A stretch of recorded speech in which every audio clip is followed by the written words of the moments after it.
Good afternoon.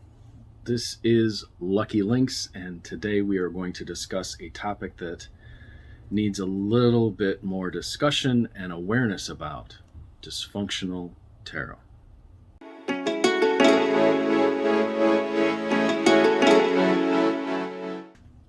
2021 is going to bring some particular challenges for people who are in this business, this industry.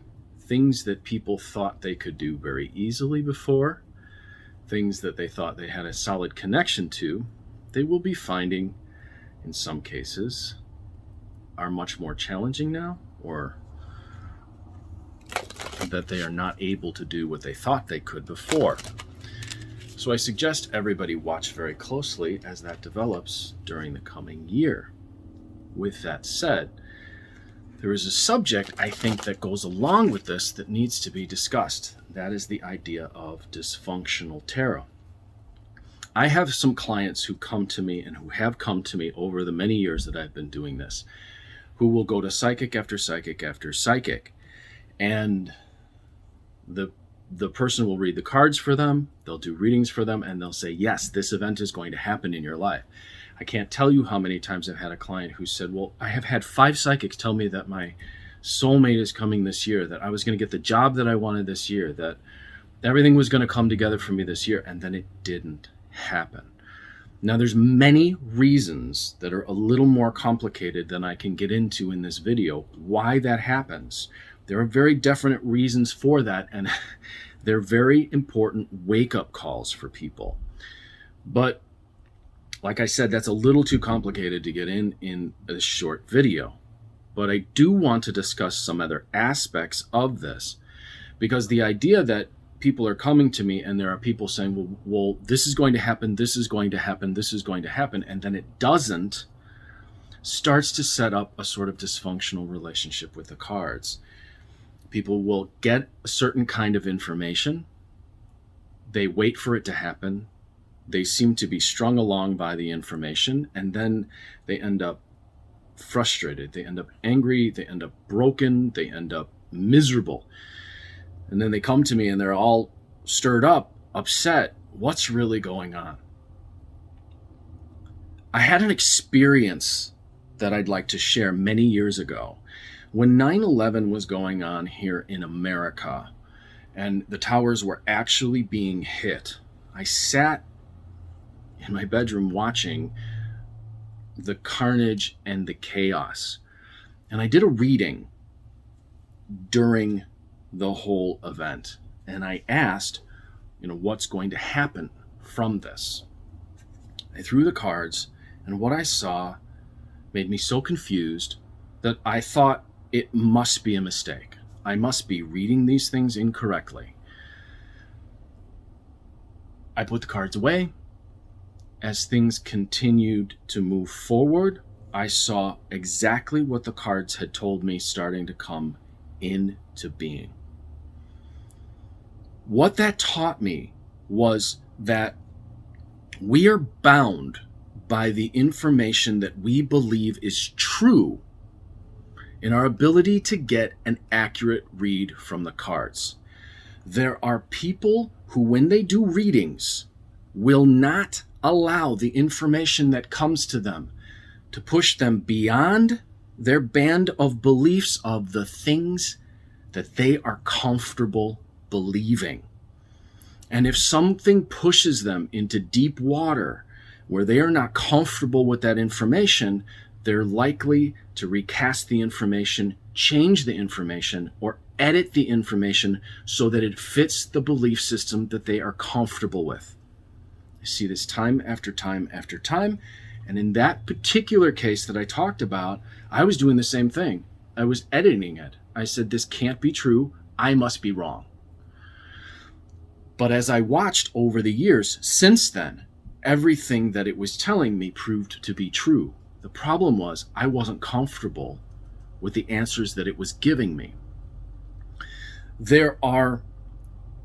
We as human beings have pride, we have prejudice, we have things that we believe, we have philosophies that we adhere to.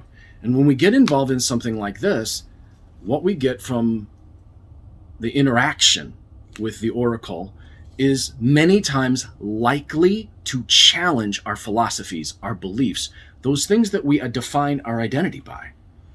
And when that happens, quite often, especially when I'm working with students, I'll see a student reach a block, a place that they can't move past, because the information that the cards or the being in the cards is trying to tell them is butt up against something that they're holding tightly as a philosophy, a belief, a sacred cow, whatever it is. And in order for them to actually make the breakthrough they need to make, they need to break that sacred cow, move past it, and see a bigger view. Many people don't move past that. And there's nothing that I can do, or any of us can do, to push someone to move past something that they hold so dearly. What happens, though, is that it creates a sort of dysfunctional relationship with the tarot. They start to filter the information that comes in based on their beliefs of the afterlife, based on their religious beliefs, based on their educational beliefs, based on their philosophical beliefs. And everything that you get then is filtered through this. Now, they do a reading for you, they tell you X, Y, Z, it doesn't necessarily make sense, doesn't necessarily come to pass. Why? Was the information filtered through those things? That's the first part I'd like to say. There are other people who will also develop a really sort of codependent relationship with the cards. They can't function until they consult the cards. They consult the cards the minute they wake up. They consult the cards before they go out. They consult the cards before they attempt anything. I see this a lot with people who want to do a new project. They want to start a creative project. They want to write a book. They want to start a new business. They want to do something that pushes them out of their comfort zone. And they want reassurance from the cards that before they ever get involved, they are going to be met with complete and total success, and there will be no discomfort involved in any way, shape, or form. That creates a really codependent and dysfunctional relationship with the cards. Because then what they are doing is they are using the cards to enable their bad habits. I'm uncomfortable taking this risk and putting everything out there. The cards say it's not going to come true. Well, my excuse is I'm not going to grow out of my comfort zone. I'm going to stay where I'm at. Now, in some cases, it may just mean that you have to go through what is truly uncomfortable in order for you to be able to grow. But that's not how it always works. And there are readers out there, and we ourselves as human beings will do readings for ourselves and other people that are filtered through those comfort pieces. Well, I hate to tell you this, but it's going to be a very uncomfortable situation. But you're going to be better for it. Is a possibility, but not always what we hear or how we view things, which creates a situation where we can't see things clearly and what's really going on. There's a great deal of censorship going on right now. There's a great deal of bias going on in our societies. People are broken into two camps. I either adhere to this set of beliefs or this set of beliefs, and they are defining themselves by this narrow band of understanding. If you can only read from that narrow band of beliefs without seeing the possibility that perhaps something bigger is going on, you're creating a dysfunctional relationship with the cards, and you're using the cards, or we are using the cards, to reinforce our prejudices, our limited beliefs, and that keeps us stuck as human beings in a very, very small place, unable to go bigger.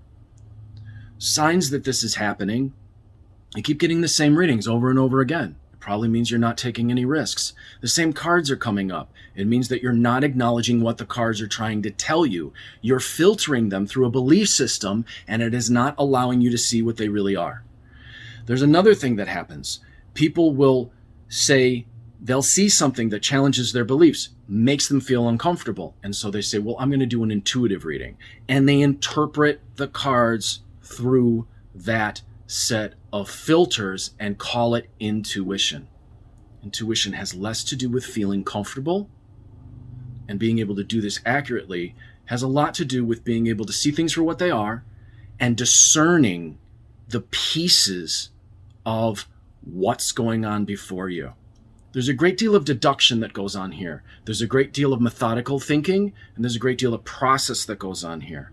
If we just filter it through a set of beliefs and say, well, this is what it has to be, a good example is, well, everything it has to be positive. There are negative things that happen in the world. If you're not willing to face those things, you're not going to grow past your limits.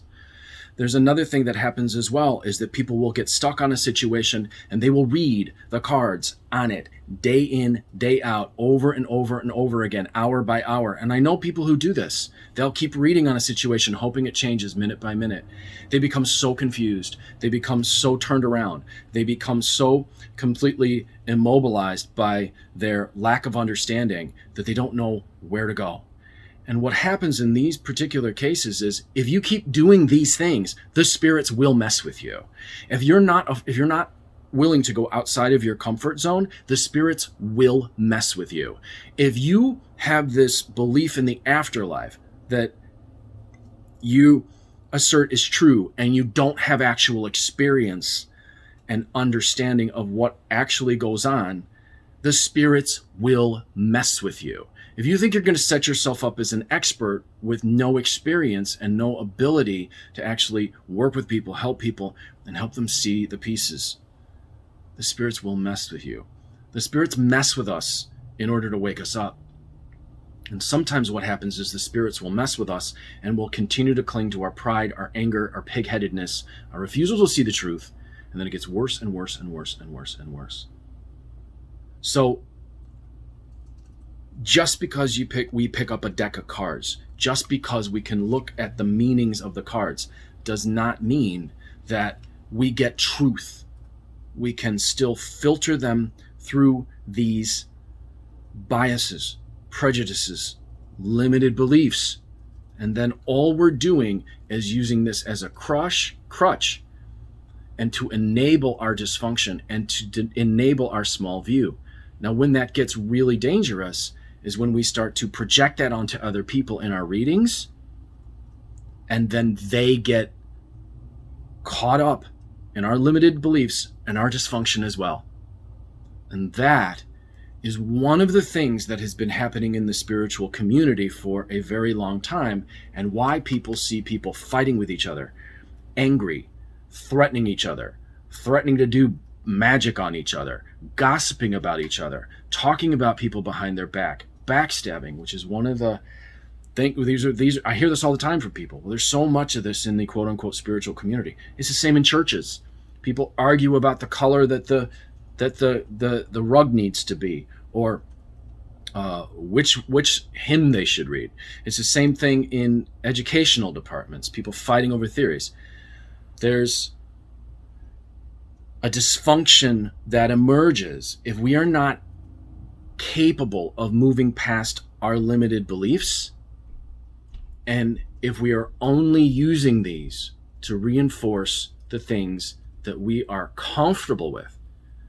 The spiritual path, if it is truly working, puts us into those deep waters where we're afraid to swim. And sometimes we sink, and sometimes we cough. But if the spiritual path is truly worth it, then we start to learn how to tread water, how to doggy paddle, and then eventually how to swim. I'm Lucky Links, as always, wishing you success and good fortune in all that you do. I'm going to put my new website below. I've got a new website set up.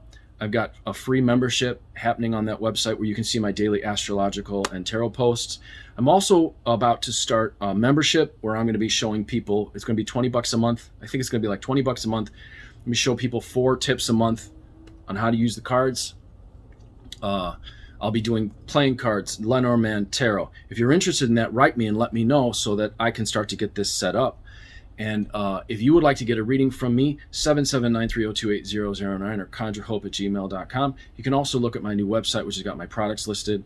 If you want to get your Tibetan astrology birth chart done, which will show you why you were here at this very unusual time in human history and what you came in, and give you a beginning to understand what you came in to do, you can contact me same way. If you want to do a crystal mirror, which is a Tibetan process where I create a map of your life and I look at it from multiple angles, and then I'm able to employ Tibetan processes to be able to make changes, provide support. A lot of people are contacting me for these right now because there's a lot of change going on. I think back to when I had that moment where I saw what was happening with 9/11 and it challenged my beliefs. And now I look at what's happening in the world as the inevitable evolution from those seeds that the cards told me back then were happening. And it was so difficult because it pushed me into unfamiliar waters. And then as I continued to watch closely and continue to learn more and to continue to learn more about why we're here, suddenly things made greater sense. So think about that in the coming year as people find challenges, as readers find challenges that maybe they've never faced before.